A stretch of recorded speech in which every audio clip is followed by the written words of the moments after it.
Sí, ella mateixa em semblava una pregunta que ja ens duia el que els novel·listes sempre busquem, no? Que són conflictes de la més gran alçada possible.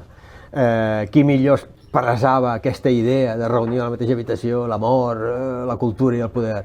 Doncs segurament una hipotètica reunió de Chateaubriand, la marquesa de Custine, una gran mecenes de la seva època, amb Napoleó, el seu exili de Santa Helena. Clar, era una trobada hipotètica que hauria pogut ser possible perfectament en termes històrics i que amenaçava amb això, en tenir un conflicte de primera categoria entre tres de les ments més grans del tombant del segle XIX i que encara ara ens influeixen, oi?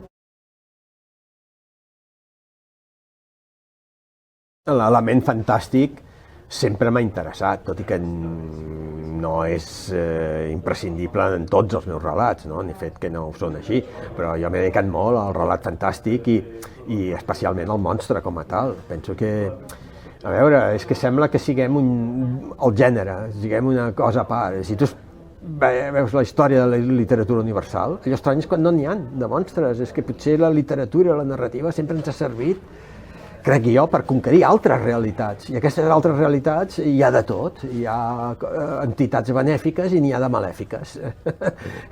Aleshores, el monstre en els meus llibres té un gran poder instrumental, perquè he dit que el relat del monstre de Santa Helena es basa en aquests tres personatges, en aquests tres arquetips interactuant entre ells. Però és que el monstre li dona una altra alçada al relat.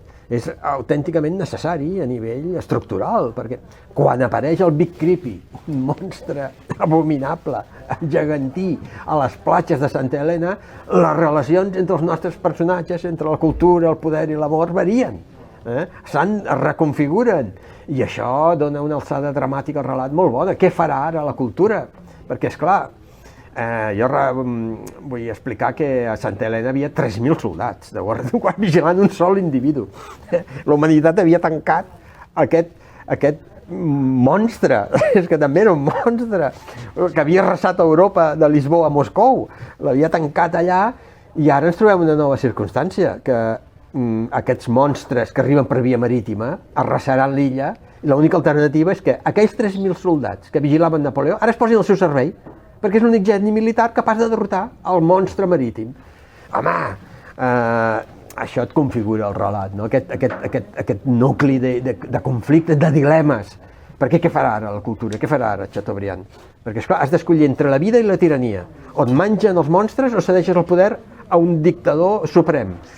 Això és el monstre de Santa Helena i, clar, no faré més spoilers, no? Però va per aquí la cosa i...